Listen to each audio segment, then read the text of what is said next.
नमो अरिहन्ताणं नमो सीताणं नमो अव्यरिहाणं नमो वज्रायाणं नमो लोके सप्तसाहाऊं। पास में कर दे।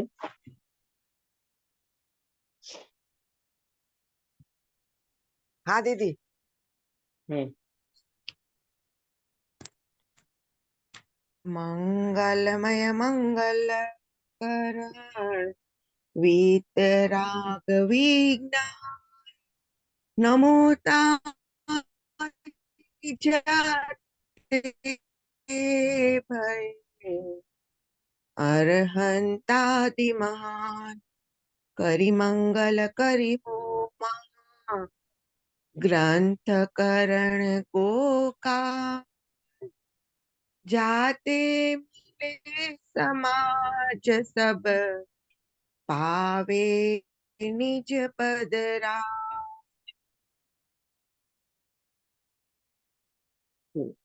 ने सो निज भाव सदा सुखद अपनो करुण प्रकाश जो बहु विधि भव दुख निको करी है सत्यानाश करी है सत्यानाश। कट हो गए क्या? दीदी हाँ हमाરું વચ્ચે બંધ થઈ ગયું હતું લીવ अच्छा। મીટિંગ લીવ આવી તો हाँ વળી પાછું ચાલુ થઈ ગયું એની મેળે કઈક નેટવર્ક નો हाँ પ્રોબ્લેમ લાગે છે તમ તમારો અવાજ કઈ કટ કટ થાય છે વચ્ચે વચ્ચે, આવે છે મારો અવાજ ક્લિયર નથી. હવે આવ્યો, વચ્ચે कट થતો તો। बहुत सुंदर मंगलाचरण आपने किया। सुबह मंगल प्रभात की मंगल बेला में हमारी चर्चा मोक्ष मार्ग प्रकाशक जी शास्त्र के तीसरे अधिकार में चल रही है। कल हमने ज्ञानावरणीय और दर्शनावरणीय के क्षेत्रम से होने वाला दुख और उससे निवृत्ति इस चैप्टर को चालू किया था। इसमें आपको समझ में आया होगा वो द्रव्य मूर्ता, गुण मूर्ता और पर्याय मूर्ता, इस तीन मूर्ता के माध्यम से पंडित साहब ने ये समझाया कि ये जीव वास्तव में आत्मा है, परंतु अनंत पुद्गल परमाणु रूपी ये जो शरीर है उसको अपना मानता है। इसका मतलब कि वो द्रव्य में स्व पर का भेद नहीं कर पाता। माने आत्मा क्या है और पर क्या है इसको ये नहीं जानता। मिथ्यात्व, अज्ञान और असंयम के कारण ये विवेक नहीं होता। बराबर। फिर ज्ञान दर्शन उनका गुण है, तो अपने गुण को तो जानता नहीं है, अपने गुण को तो मानता नहीं है, परंतु उद्गल का जो स्पर्श रस गंध वर्ण है उसको अपना मानता है। तीसरी बात बताई थी ये गुण मूर्ता हुई, और पर्याय मूर्ता में जानना देखना ये पर्याय का स्वभाव है, परंतु जानना देखना नहीं समझता, परंतु क्रोधादि पर्याय को अपनी मानता है। और इसके साथ मैं दुबला पतला मोटा छोटा गोरा काला ये जो पर्याय है उसको अपनी मानता है। तो ये तीनों प्रकार की मूर्ता ये जीव के अनादि से अज्ञानता के कारण, मिथ्यात्व के कारण चली आ रही है। इसके बाद हमने चर्चा की थी कि ये पांच इंद्रियां और मन के माध्यम से ये जीव की ज्ञान दर्शन की प्रवृत्ति होती है। बराबर। परंतु इंद्रियों के माध्यम से मैं जानता देखता हूँ ऐसा ये मानता है। वास्तव में देखा जाए तो इंद्रियों तो निमित्त रूप से है। जीव जानता है अपने ज्ञान से और मानता है कि मैं इंद्रियों के माध्यम से सूंघता हूँ, चखता हूँ, स्पर्श लेता हूँ, है ना, ये सब करता हूँ। तो वास्तव में देखा जाए तो ज्ञान से ही सब कुछ होता है, बिना ज्ञान से तो कुछ भी इंद्रियों की भी प्रवृत्ति नहीं होती। इसमें घे लुब्ध भाव अपने क्या बोलते हैं इसको, घे मिश्रित ज्ञान का अनुभवन करता है। इसका प्रैक्टिकल कल हमने आपको समझाया था, आपने ये प्रैक्टिकल किया भी होगा कि ये घे मिश्रित ज्ञान का अनुभव व्यक्ति कैसे करता है ना। देखो पहले तो समझो कि घे किसको कहते हैं। पता है घे किसको कहते हैं? कौन बताएगा?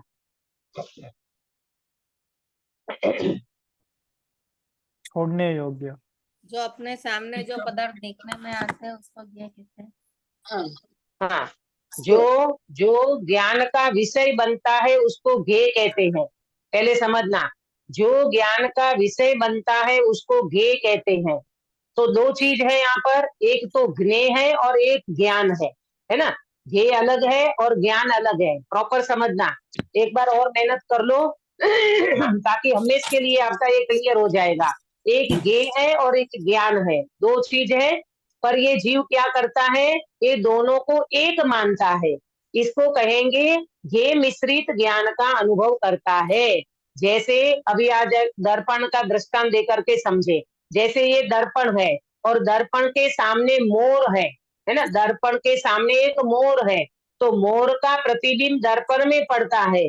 तो दर्पण में मोर है कि दर्पण में मोर नहीं है? बोलो सुनीता जी, दर्पण में मोर है कि दर्पण में मोर नहीं है? दर्पण में मोर नहीं है। मोर नहीं है, उनका उसका खाली प्रतिबिंब है। हाँ, दर्पण में मोर नहीं है परंतु दर्पण में मोर का प्रतिबिंब है। चीज तो दो है, दर्पण कहाँ है और मोर कहाँ है और दर्पण कहाँ है? दर्पण तो दर्पण की जगह पे है और मोर का मात्र मोर बाहर है, दर्पण में मात्र उनका प्रतिबिंब पड़ता है ना। ये तो मात्र उनकी झलकन है। तो ये झलकन भी वास्तव में देखा जाए तो किसकी है, मोर की है कि दर्पण की है? गिरीश भाई दर्पण की है ना। ये वास्तव में झलकन भी दर्पण की है। मोर तो बिल्कुल बाहर खड़ा है और उनकी जो झलकन पड़ती है वो वास्तव में दर्पण की है। ठीक इसी प्रकार से हमारे ज्ञान रूपी दर्पण में, हमारे ज्ञान रूपी दर्पण में ज्ञेयों का प्रतिबिंब पड़ता है। ज्ञेय झलक जाते हैं, ज्ञेय जनित हो जाते हैं, ज्ञेय दिखाई देते हैं, परंतु वास्तव में देखा जाए तो ये ज्ञेय है कि ज्ञान है? यानी कहते वो तो ज्ञान है, ये बिल्कुल नहीं है ना। इसी तरह से इसको समझना, हम 24 घंटा ज्ञान का वेदन करते हैं परंतु हमें अनादिकाल से ये मिश्रित ज्ञान का अनुभव करने की आदत पड़ गई है। देखो, भोजन करने बैठे और आपने दाल की 1 चम्मच दाल पी, है ना, 1 चम्मच आपने दाल ग्रहण की, तो उस समय दाल खट्टी है, दाल तीखी है, दाल मीठी है, इसका जो ज्ञान हुआ तो ये ज्ञान किसको हुआ, ये ज्ञान किसने किया? तो बोले ज्ञान तो ज्ञान को हुआ। तो दाल खट्टी खारी मीठी तीखी ऐसी है, ऐसा तो ज्ञान ने जाना ना। ज्ञान ने तो जानने का काम किया ना। तो ज्ञान मीठा कैसे हो गया, ज्ञान खट्टा खारा कैसे हो गया? ज्ञान कभी उस रूप होता ही नहीं है। देखो एक बात को समझना, जो वस्तु का जो गुण होता है वो वस्तु कभी भी अपने गुण को नहीं छोड़ती। तो आप मुझे बताना, ज्ञान का गुण कौन सा है? ज्ञान क्या क्या कार्य करता है? ज्ञान जानना जानने का कार्य करता है। जानना जानना जानना है ना। ज्ञान तो मात्र जानना देखना करता है।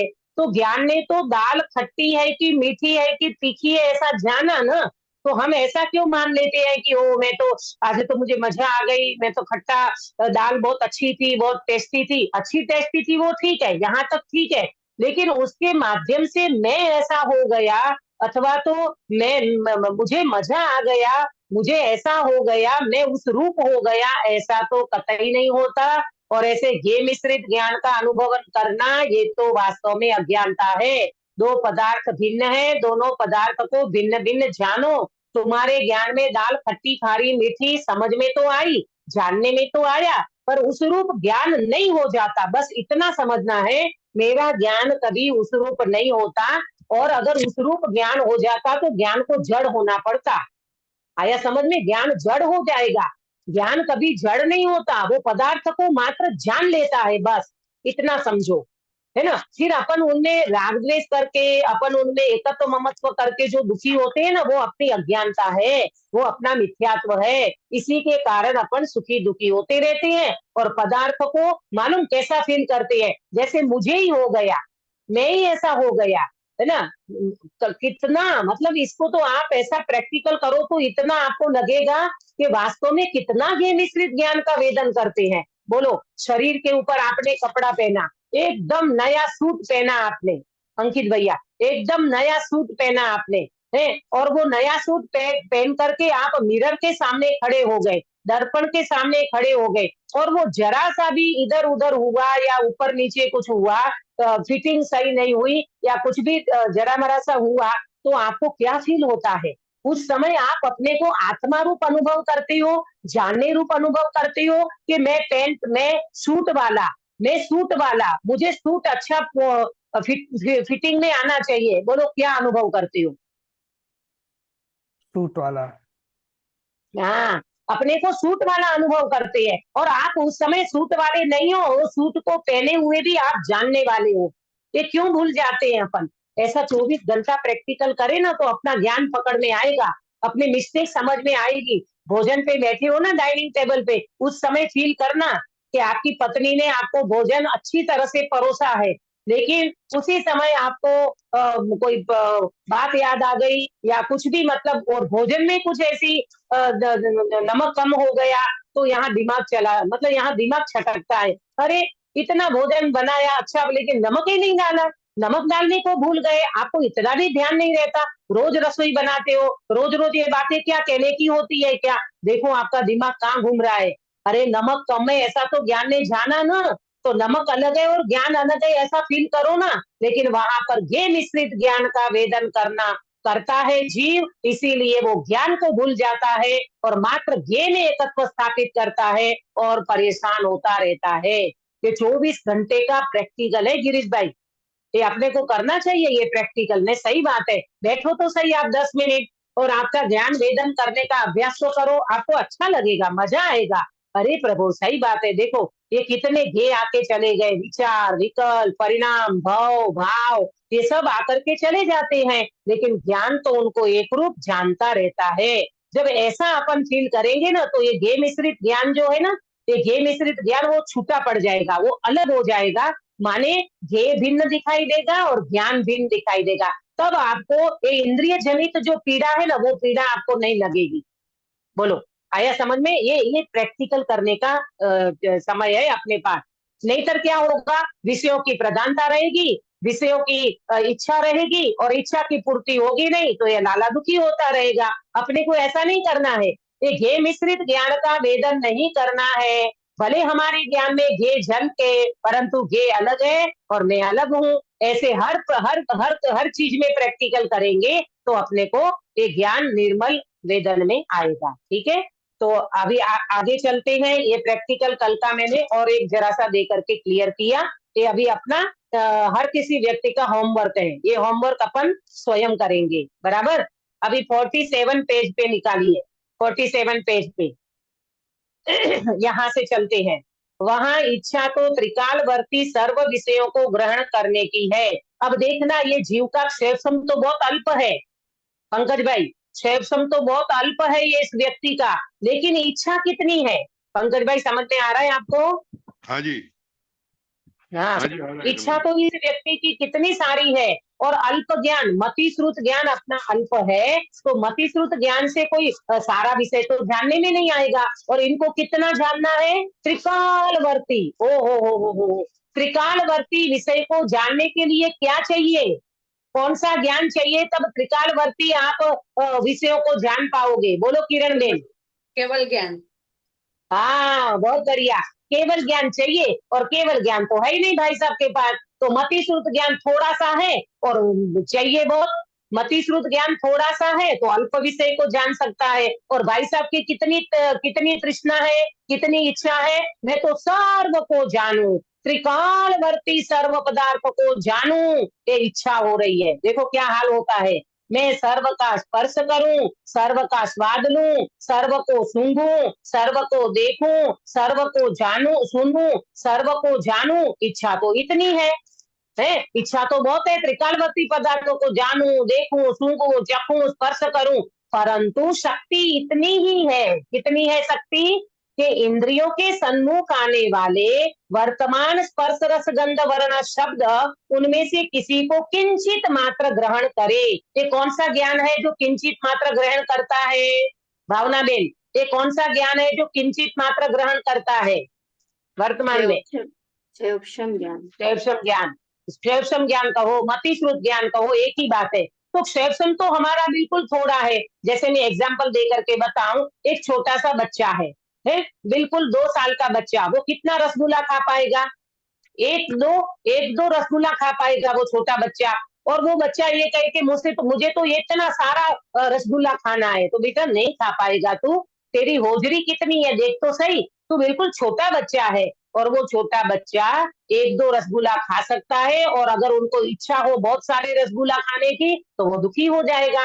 इसी तरह हम छोटे बच्चे की तरह हमारा ज्ञान है सूक्ष्म, और हम जानना देखना चाहते हैं त्रिकालवर्ती पदार्थ को, सूंघना, देखना, चखना, सारा इंद्रियों के विषय को त्रिकालवर्ती जानना देखना चाहते हैं। तो ज्ञानी कहते हैं भाई तू दुखी हो जाएगा। देखो किंचित मात्र ग्रहण करे तथा स्मरण आदि से मन द्वारा किंचित जाने, सो भी बाह्य अनेक कारण मिलने पर सिद्ध हो। इसमें क्या बताते हैं? 5 इंद्रियां, देखना, चखना, सूंघना, ये सब 5 इंद्रियां, और मन के द्वारा भी स्मरण करना चाहता है। मन के माध्यम से स्मरण आता है ना, पूर्व की बातें स्मरण आती है, 10 साल पहले क्या हुआ था वो बात स्मरण में आती है, तो मन के द्वारा भी वो थोड़ा थोड़ा जानता है ना। तो भी उसमें मालूम ये इंद्रियां और मन की पराधीनता कितनी है गिरीश भाई, उसमें बाह्य कारण मिलने चाहिए। देखो जैसे अभी आप मेरी बात को सुन रहे हो, लेकिन आपको उधर से कोई कान में प्रॉब्लम हो जाए तो मेरी आवाज आपको सुनाई देगी? नहीं देगी।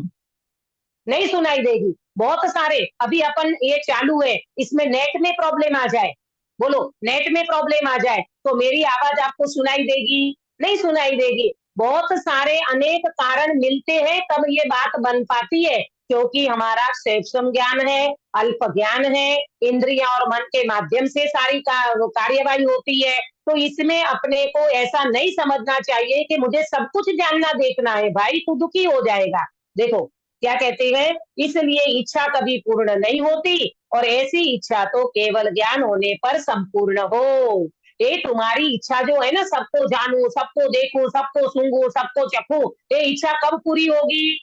ये इच्छा कब पूरी होगी सुधा बेन? केवल करना होगा तभी। हाँ, केवल ज्ञान होगा तब पूरी होगी। और केवल ज्ञानी को इच्छा होती है क्या? नहीं होती। नहीं होती। क्यों नहीं होती केवल ज्ञानी को इच्छा? कौन बताएगा? कारंजा वाले भाई साहब, कुलभूषण भाई साहब, केवल ज्ञानी को इच्छा क्यों नहीं होती बताओ, वो कौन वितराग हो बताएगा? गए हैं। मोहनिया चला गया है ना, इसीलिए केवल ज्ञानी को हाँ, मोहनीय क्या कारण के निमित्त से इच्छा होती थी, अब मोहनीय कर्म चला गया, अनंत ज्ञान प्रकट हो गया, अनंत वितरागता प्रकट हो गई, अब उनको कोई किसी भी प्रकार की इच्छा नहीं होती। तो अपने को क्या करना चाहिए सुनीता जी? केवल ज्ञान प्रकट करने का प्रयास करना चाहिए कि इच्छाओं की पूर्ति करना चाहिए? केवल ज्ञान प्रकट करने का प्रयास करना चाहिए। हाँ, अरे पूर्णता प्रकट करने का प्रयास करो ना भाई, आपके ज्ञान को आगे बढ़ाओ ना। क्यों इतनी इच्छा करते दुखी होते रहते हो? आया समझ में? चैप्टर बहुत बढ़िया लिया है पंडित साहब ने, और अपना प्रैक्टिकल अपने को करना चाहिए। मालूम अपन भी बहुत दुखी होते रहते हैं, मैं इसको जानूं, इसको देखूं, यहाँ ये सूंघू ने, वो खाऊं ने, वो पीऊं ने, और पूरे दिन 24 घंटा 5 इंद्रिय के विषयों में रमते रहते हैं। मुझे आज लड्डू खाना है तो बढ़िया से बढ़िया लड्डू चाहिए, बढ़िया से बढ़िया टीवी चाहिए, बढ़िया से बढ़िया आइसक्रीम चाहिए। 5 इंद्रिय के विषय भोग चाहते हैं, और उसमें भी कम ज्यादा होता है तो भाई सबको चलता नहीं है, प्रॉपर चाहिए, सबको जानो सबको। अरे भगवान तेरा ज्ञान अल्प है, तेरी शक्ति कम है, तू इच्छा तो बहुत बड़ी रखता है, परंतु तेरी इच्छा पूरी नहीं होगी। मैं 3 बात हमेशा बोलती हूँ, इच्छा करे सो अज्ञानी, इच्छा हो जाए सो ज्ञानी, और इच्छा होती नहीं है वो है केवल ज्ञानी। बोलो कौन रिपीट करेगा? अंकित भैया। इच्छा करे सो अज्ञानी, इच्छा हो जाए सो ज्ञानी, और इच्छा पूरी इच्छा होती ही नहीं है वो सो केवल केवल ज्ञानी। आया समझ में? इच्छा करे सो अज्ञानी, अज्ञानी तो इच्छा करता रहता है, इसको जानू, इसको सूंघू, इसको देखूं, इसको चखूं, जैसे उसको लगता है कि मैं इसी में ही मेरा जीवन मजा आता है उसको है। और इच्छा हो जाए सो ज्ञानी, इच्छा करते नहीं है ज्ञानी। देखो करना और होना अंतर है दोनों में पंकज भाई, करना और होने में अंतर है। अज्ञानी इच्छा करता है और ज्ञानी को इच्छा हो जाती है। बहुत फर्क है हाँ जी, इसमें, आया हाँ समझ में? जी, हाँ हाँ जी, हाँ जी। हाँ। और इच्छा होती नहीं है, वो है केवल ज्ञानी, है ना? तो अपने को लगाना, अपन इच्छा करते रहते हैं दिन भर, कि अपनी इच्छा हो जाती है। देखो वैसे इच्छा तो अज्ञानी को भी हो जाती है, पर कहने में क्यों आता है कि इच्छा करता है? कर्तृत्व पड़ा है, एकत्व पड़ा है, ममत्व पड़ा है, कर्तृत्व पड़ा है, इसलिए इच्छा करता है। और ज्ञानी को इच्छा हो जाती है। लेकिन ज्ञानी को इच्छा पूरी नहीं हो तो अज्ञानी जैसा दुखी नहीं होता, ये भी समझना।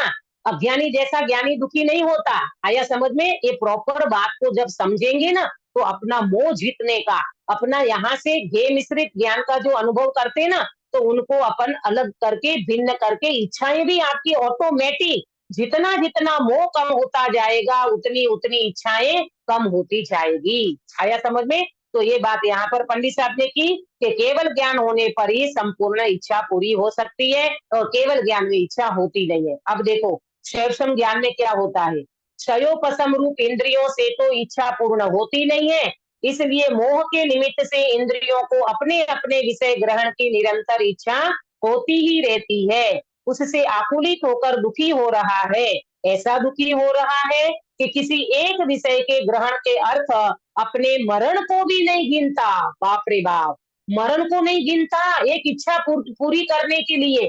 आप देखो इसमें 5 दृष्टांत दिए हैं, 5 दृष्टांत। एक विषय की इच्छा को पूर्ति करने का 5 एग्जाम्पल है। पहले हाथी का एग्जाम्पल दिया स्पर्श के लिए। देखो जैसे हाथी को कपट की हथनी का शरीर स्पर्श करने की क्या होता है मालूम? हाथी को हथनी का बहुत राग होता है ना?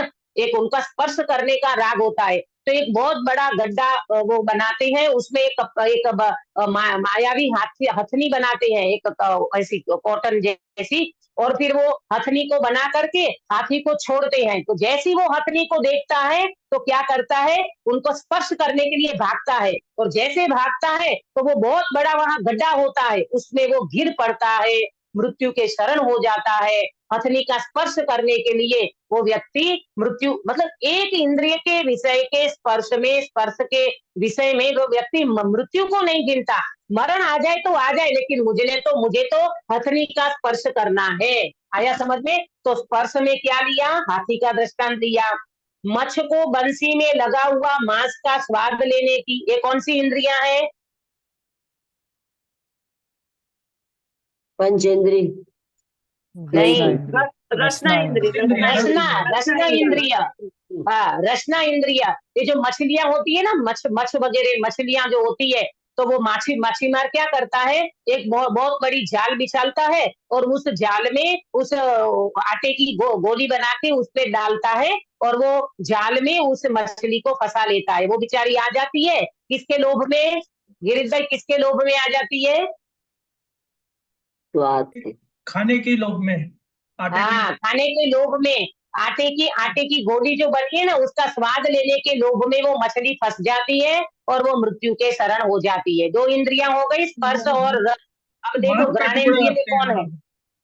आटे की गोली, या तो इसमें मांस का टुकड़ा लिखा है ना, ऐसा मांस का कुछ टुकड़ा भी रखते हैं। हाँ, मांस का टुकड़ा भी रखते हैं। नहीं, मांस का स्वाद लेने की, हाँ वो भी होता है, और आटे की गोली भी रखते हैं। और भ्रमर को कमल सुगंध सूंघने की, भ्रमर को कमल सुगंध सूंघने की। तो ये कौन सी घ्राणेन्द्रिय। इंद्रियां हैं? घ्राणेन्द्रिय।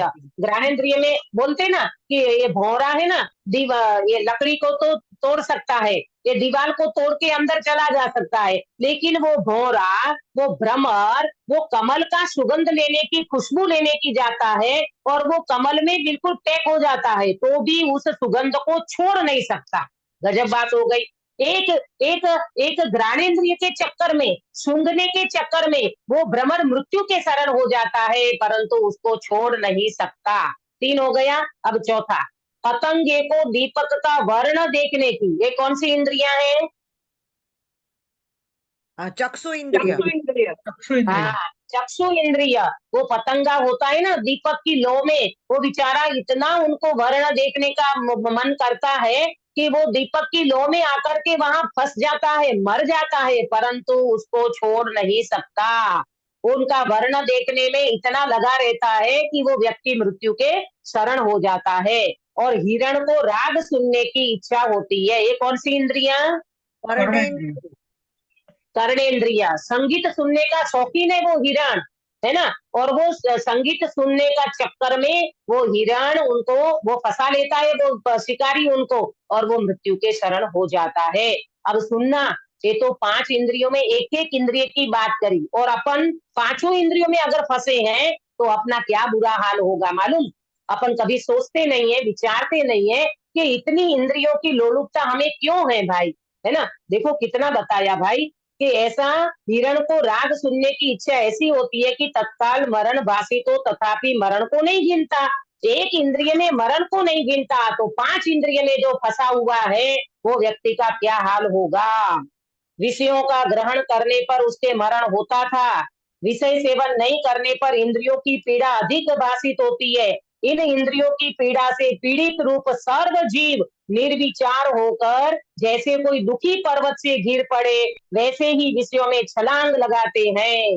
आहा, ये 5 इंद्रिय में फंसा हुआ जीव विषयों में छलांग लगाता है, इतना पीड़ित होता है, इतना दुखी होता है इन इंद्रियों के विषयों के पीछे कि कहाँ जाता है। गर्मियों के दिन में, तो गर्मियों के दिन में कहाँ जाता है, पता चला कि फला जगह पे ये चीज अच्छी मिलती है तो वो वहां भागेगा। मुझे तो पता नहीं, आप लोग ग्रस्त हो तो आपको ज्यादा पता रहता है कौन चीज कहाँ की फेमस होती है, और वो वहां जाकर के जब तक उनको वो विषय न मिले तब तक उनको तृप्ति नहीं होती।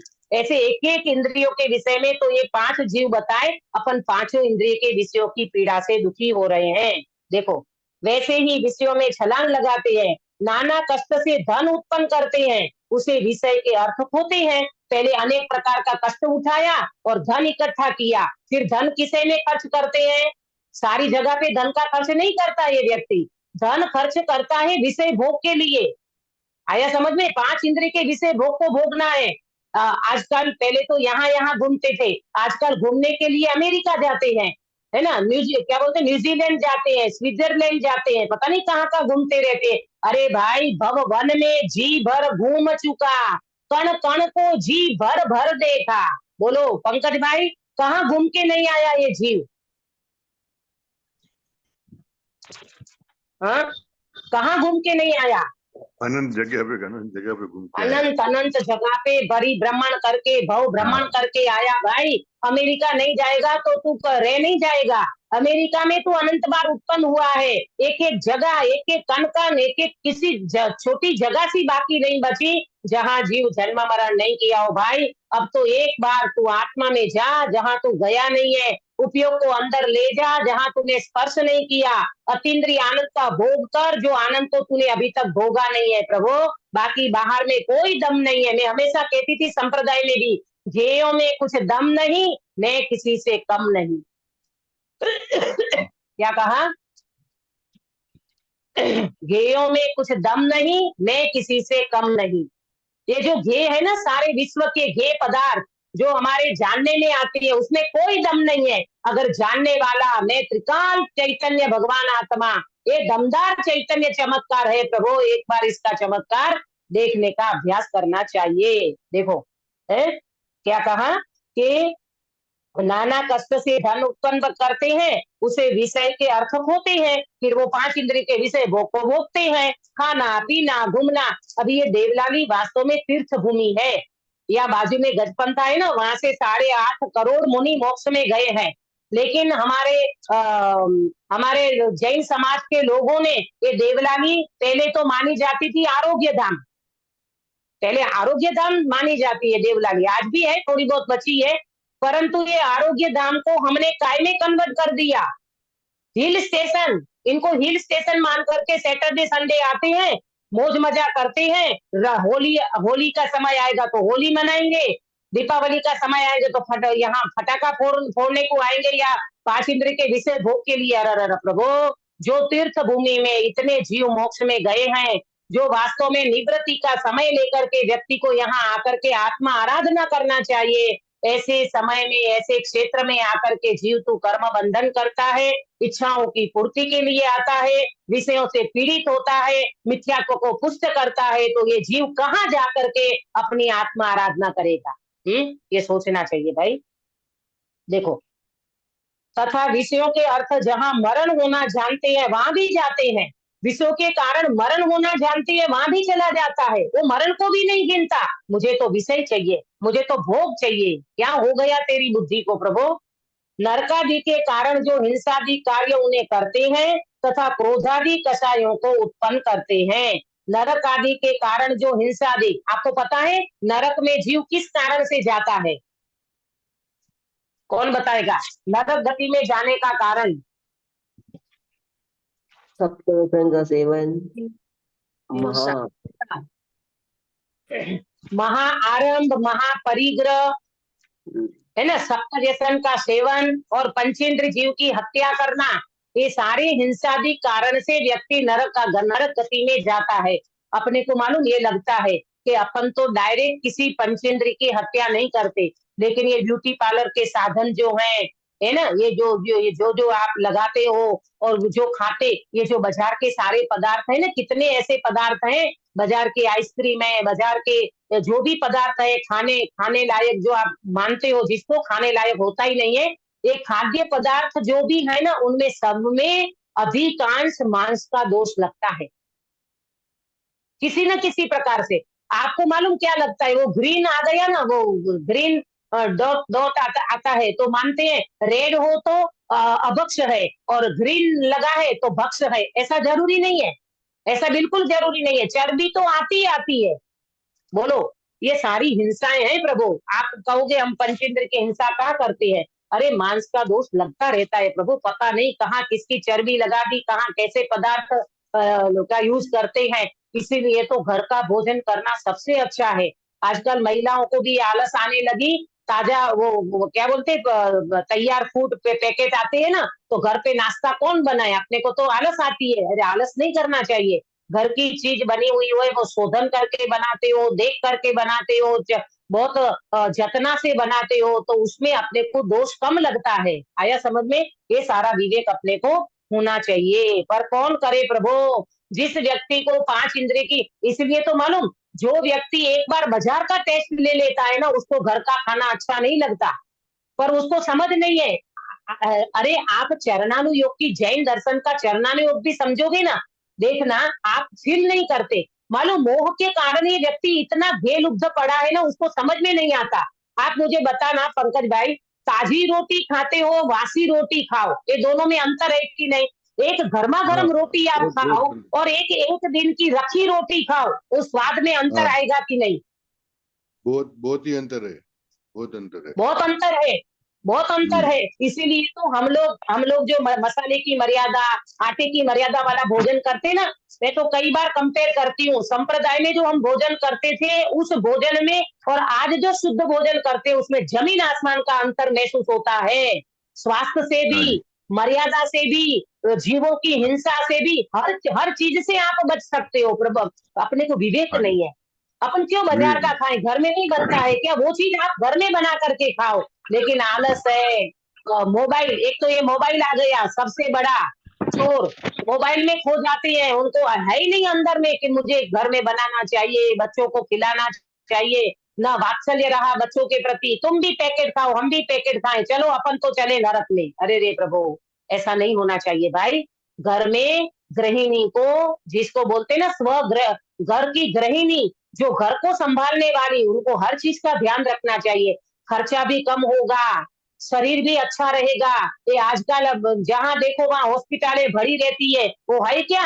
ये पॉइजन हो जाता है, फूड पॉइजन। जरा सा बाजार का कोई पदार्थ खाया, उसमें कुछ आ गया तो सारी तकलीफें होती है। कहाँ तक बात करें? ये तो जरा मरा सा अपने को विकल्प आ जाता है प्रभु। अपने को बचना हो, शरीर को भी स्वस्थ रखना हो, साधना करना हो, तो बिल्कुल सिंपल भोजन करो और सुखी रहो। बिना जीव हिंसा से अपन भोजन कर सकते हैं और वो भोजन आपको ताजगी देगा, तंदुरुस्ती देगा और आपको साधना में मन भी लगा। जैसा अन्न वैसा मन, और अन्न तेवो ओडकार, आपने बोलिए थे ना, जेवू खाधु अन्न एवं थाए मन।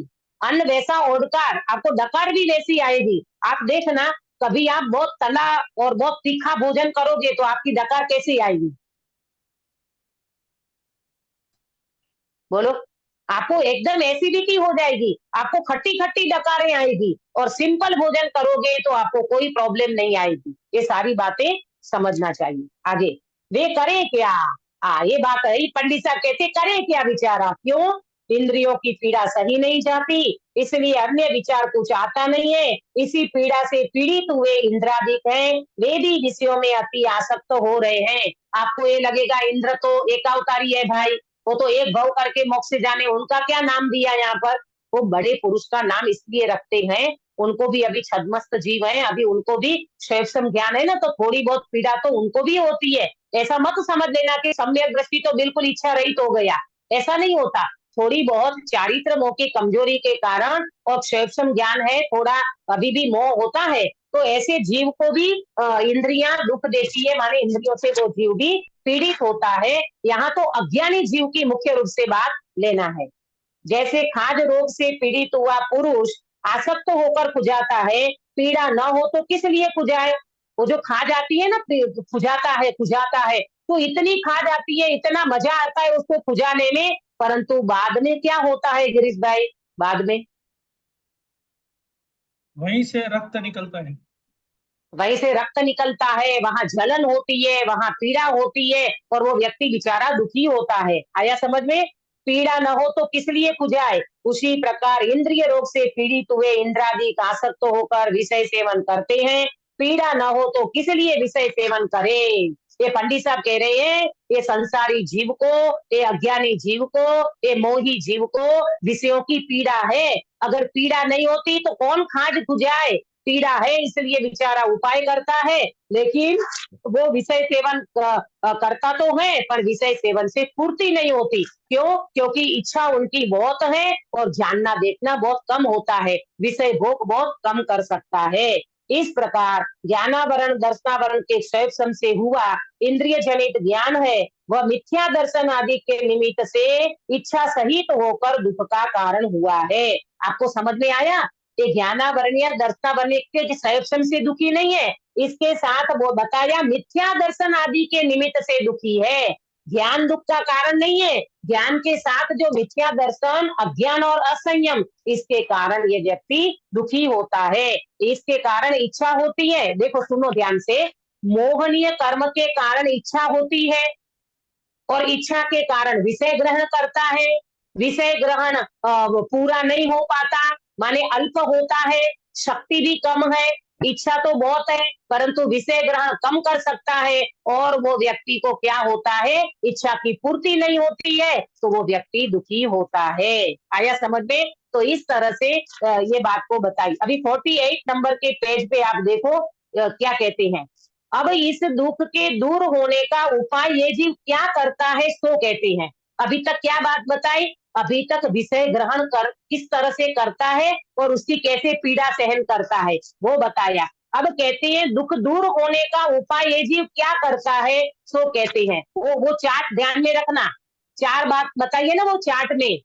पहले तो वो व्यक्ति का दुख क्या है, फिर दुख का दूर करने का उपाय क्या करता है, वो उपाय झूठे क्यों है, और सच्चा उपाय क्या है। ये 4 बात मैंने दूसरे नंबर के चार्ट में बताई है, वो बात अभी यहाँ पर बताएंगे कि दुख दूर करने का उपाय क्या करता है। ये उपाय है गलत, हाँ गिरीश भाई, ये उपाय इस जीव का गलत है, पर क्या करता है ना, पंडित साहब उसको खोलते हैं। देखो, इंद्रियों से विषयों का ग्रहण होने पर मेरी इच्छा पूर्ण होगी ऐसा जानकर प्रथम तो नाना प्रकार के भोजन आदि को से इंद्रियों को प्रबल करता है, और ऐसा ही जानता है कि इंद्रियों के प्रबल रहने से मेरे विषय ग्रहण की शक्ति विशेष होती है, तथा वहां अनेक बाह्य कारण चाहिए, उनका निमित्त मिलाता है। ये बात आपको समझ में आई? क्या गलती करता है? क्या गलती करता है मालूम? सबसे पहले विषयों को ग्रहण करने की इच्छा तो है, तो इच्छा को पूरी करने के लिए नाना प्रकार के भोजन आदि से इंद्रियों को प्रबल करता है। एग्जाम्पल, जैसे ठंड के दिन आए, अभी तो गर्मी है, ठंड के दिन है, अभी गर्मी का एग्जाम्पल ले लो तो भी चलेगा। गर्मी के दिन है तो मुझे शरीर में बहुत ताकत चाहिए और इंद्रियों को विषय भोगना है, तो क्या करेगा? आम रस, अभी तो आम आए ना, कैरी, आम रस पिएगा, दूध डाल के सब कुछ पदार्थ डाल के इतना आमरस को वो ग्रहण करेगा तो उसको ये लगेगा इससे मेरी इंद्रियां सशक्त हो जाएगी। और दिमाग कम चलता हो ना तो बादाम का हलवा, बादाम ग्रहण करूंगा तो मेरा अच्छा दिमाग चलेगा, तो मैं और विषय भोग को मैं भोगूंगा। इस प्रकार से उपाय करता है और अपनी शक्ति को प्रबल करना चाहता है, इंद्रियों को प्रबल करना चाहता है और अनेक प्रकार के बाह्य कारण को मिलाता है, माने किसी भी प्रकार से विषय भोग को ग्रहण करके अपनी इंद्रियों को प्रबल करता है। ये उपाय सही है कि झूठ है, मतलब झूठा है अंकित भैया? झूठा है। झूठा है ना। अब देखो पंडित साहब और बताते हैं, तथा इंद्रियां हैं वे विषय सन्मुख होने पर उनको ग्रहण करती है, इसलिए अनेक बाह्य उपायों द्वारा विषयों का तथा इंद्रियों का संयोग मिलाता है। नाना प्रकार के वस्त्र आदि, भोजन आदि, पुष्प आदि, मंदिर, आभूषण आदि का, यहाँ मंदिर का अर्थ क्या लेना? मंदिर माने अपना मंदिर है वो? नहीं दीदी, तो मंदिर का अर्थ क्या लेना? देखो दूसरी बार पढ़ो। नाना प्रकार के वस्त्र माने अनेक प्रकार के वस्त्र, भोजन, पुष्प, मंदिर, आभूषण आदि का, तो मंदिर का अर्थ क्या लेना है यहाँ? किसी को नहीं ध्यान आया? आपको पता है घर को भी मंदिर कहते हैं। ये अपना जो घर है ना, घर, उस घर को भी मंदिर कहते हैं। तो मंदिर को बनाना, सजाना, श्रृंगार, मतलब मंदिर को, अरे घर को बनाते हैं ना हमारे सुनीता जी, तो इसके बहुत वो है, क्या बोलते हैं इसको? आर्किटेक्ट क्या बोलते हैं, है ना? आर्किटेक्ट बोलते हैं ना इसको, इंटीरियर। तो घर बनाना, हाँ घर बनाना, यहाँ ऐसा बनाना, ये कोने में ये करना, वो कोने में ये करना, तो ये कहते हैं तो मंदिर को सजाने का भी भाव आता है। मंदिर माने घर को मंदिर भी कहते हैं। घर हमारा मंदिर है, घर हमारा मंदिर है, ये मंदिर घर को कहती है। तो क्या क्या बात ली? वस्त्र को, भोजन को, पुष्प आदि, मंदिर, आभूषण आदि, मंदिर, आभूषण आदि और गान वादित्र आदि का संयोग मिलाने के अर्थ बहुत ही खेद खिन्न होता है। वाह, बताओ, ऐसी तो इसकी बुद्धि चलती है बेचारा, इसी में लगा रहता है, किसी में वस्त्र को, भोजन को, पुष्प आदि को, मंदिर को, घर को बनाने में, घर का अच्छा फर्नीचर बने, है ना, ज्ञान वाजिंत्र, ये सब सारा संयोग मिला करके बहुत ही खेद खिन्न होता रहता है। परंतु वो व्यक्ति की इच्छा पूर्ति नहीं होती है, और इच्छा पूर्ति नहीं होती है तो इन विषयों से पीड़ित होकर के दुखी बना रहता है। पंडित साहब ने सब चीजें बता दी, है ना, वस्त्र बताया, भोजन बताया, पुष्प आदि बताया, मंदिर यानी घर बताया, आभूषण बताया, गान वाजिंत्र बताया, पांचों इंद्रिय के विषयों में लगा रहता है और इसकी इच्छा की पूर्ति नहीं होती तो पीड़ित होता रहता है। तथा इन इंद्रियों के सन्मुख विषय रहता है, तब तक उस विषय का किंचित स्पष्ट जानपना रहता है। पश्चात मन द्वारा स्मरण मात्र रह जाता है। देखो ये देखो तो सही, कैसा करता है गिरीश भाई? पहले इंद्रियों से विषयों को भोगा और भोगने के बाद मन के द्वारा उसका स्मरण करता है। अपन देवलाली गए थे, अपन कुल्लू मनाली गए थे, अपन कश्मीर गए थे, तब पता है हमने क्या खाया था? अरे वो चीज का तो स्वाद मेरी दाढ़ में रह गया। वाह, और वो स्वाद मेरी दाढ़ में रह गया तो उसको याद करते करते इंद्रियों से पीड़ित होता रहता है, उसको याद करके इच्छाएं फिर से उत्पन्न करता रहता है। काल व्यतीत होने पर स्मरण भी मंद होता जाता है, इसलिए उन विषयों को अपने अधीन रखने का उपाय करता है और शीघ्र शीघ्र उनका ग्रहण किया करता है। शीघ्र शीघ्र, जल्दी जल्दी, मैं भूल न जाऊं, जल्दी जल्दी विषय को ग्रहण करूं।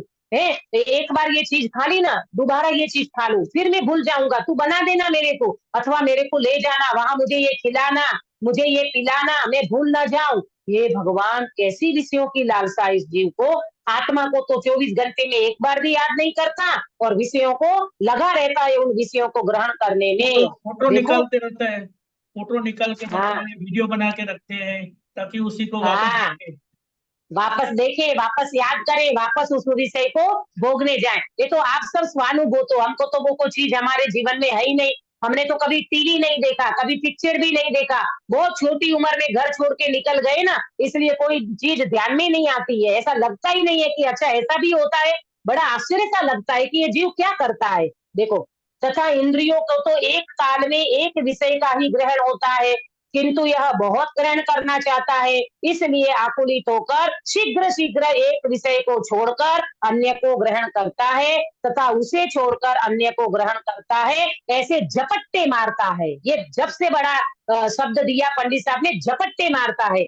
जैसे कुत्ता भूखा होता है ना, कुत्ता वो कोई प्राणी भूखा होता है ना, आप जरा रोटी का टुकड़ा उसको दो ना, तो बेचारा 8-10 कुत्ते आ जाएंगे और झपट्टे मारेंगे। तो ये जीव भी कैसा है, अपने को तो कुत्ता बोले तो अच्छा नहीं लगता, पर समझ लेना भाई, पंचेंद्रिय संगनी, पंचेंद्रिय मनुष्य होकर के तू भी विषयों में झपट्टे मारता है, तो तेरी दशा भी वास्तव में कैसी हो रही है, ये जीव को विचार करना चाहिए। बहुत पंडित साहब ने इस विषय को खोला है। आप जितना इसका प्रैक्टिकल कर सको और जितने ये विषयों को छोड़ सको, इन पीड़ा से मुक्त हो सको, इन मोह से छूट सको, ऐसा उपाय करना भाई। भेद विज्ञान करना, ये भेद विज्ञान एक ही उपाय है और इनसे ये इंद्रियों की पीड़ा दूर होगी, वरना जीवन निकल जाएगा, भव निकल जाएगा, अनंत भव निकल जाएगा, तो भी ये जीव इन विषयों की पीड़ा से मुक्त नहीं हो पाएगा। अभी और इनको पंडित साहब झूठा उपाय साबित करेंगे और फिर सच्चा उपाय बताएंगे, इसकी चर्चा अपन कल करेंगे। हम सब इन विषयों से बचने का प्रयास करें और बचने का प्रयास करने के लिए भेद विज्ञान करें, ये मिश्रित ज्ञान का अनुभव न करें, ये को अलग माने और ज्ञान को अलग माने, दोनों अलग ही है, तो उन दोनों का अलग अनुभव करें। ऐसा प्रैक्टिकल करके हम अपने मोक्ष मार्ग को प्रशस्त करें। इस मंगल भावना के साथ बात को विराम देती हूँ। निज निधि निज में बताई यह अनंत उपकार है, इसके लिए जिन वाणी माँ को वंदना सतबार है, वंदना सतबार है। अंकित भैया कायो सब कराओगे? नमो ओरियंताणं नमो सिद्धाणं नमो आयर्याणं नमो वज्राणं नमो लोयसवसाहुणं नमो ओरियंताणं नमो सिद्धाणं नमो आयर्याणं नमो वज्राणं नमो लोयसवसाहुणं नमो ओरियंताणं नमो सिद्धाणं नमो आयर्याणं नमो वज्राणं नमो लोयसवसाहुणं नमो ओरियंताणं नमो सिद्धाणं नमो आयर्याणं नमो वज्राणं नमो लोयसवसाहुणं नमो ओरियंताणं नमो सिद्धाणं नमो आयर्याणं नमो वज्राणं नमो लोयसवसाहुणं नमो ओरियंताणं नमो सिद्धाणं नमो आयर्याणं नमो वज्राणं नमो लोयसवसाहुणं नमो ओरियंताणं नमो सिद्धाणं नमो आयर्याणं नमो वज्राणं नमो लोयसवसाहुणं नमो ओरियंताणं नमो सिद्धाणं नमो आयर्याणं नमो वज्राणं नमो लोयसवसाहुणं नमो ओरियंताणं नमो सिद्धाणं नमो आयर्याणं नमो वज्राणं नमो लोयसवसाहुणं नमो ओरियंताणं। बोलो अंतर्मुख मुद्राधारी सर्वजिनेन्द्र भगवान की जय हो। बोधिनी द्वादशांग जिर्वाणी माता की जय हो। 3,9 करोड़ सर्वे वितरागी महामुनि राजों की जय हो। परम अहिंसामय वितरागी जैन धर्म की जय हो। सभी को जय जिनेन्द्र। जय जिनेन्द्र।